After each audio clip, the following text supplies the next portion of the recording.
Chad Finn, Tony Massarotti, welcome to Globe 10.0. Baseball's winter meetings kick off in Dallas this week at the famous Anatole Hotel. Trust me, it's not that good. I've been there. What do you want to see Ben Cherington accomplish this week? I would like to see them bring back one or two or three starting pitchers, because you know they're going to need more than the two that they have to fill right now.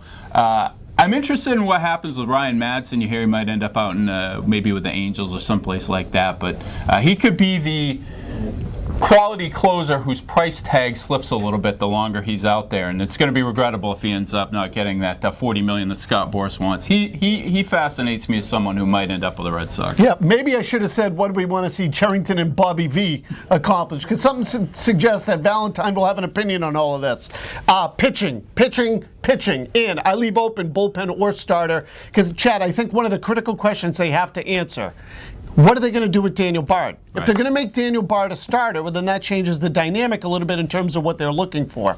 However, with the way the market is going for these relief pitchers, and you're now looking at what, anywhere from $9 to $12 million for 3 to 4 years for any of these top-end closers.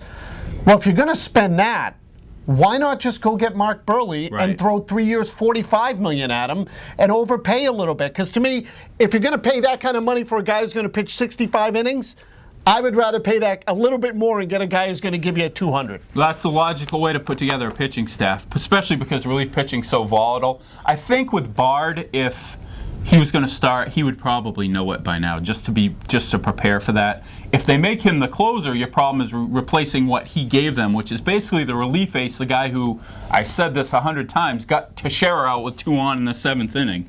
So they need to find a guy who can do that if he ends up being the closer. But I'm completely with you on the starting rotation. I think Burley would be great, which is probably why 14 teams are interested in him. And you hear the price tag is in that $14 million range.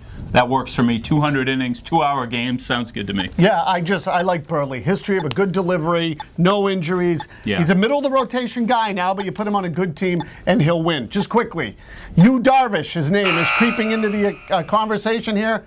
We've been there. We've done that. Stay away, please. No more Japanese pitchers for big money.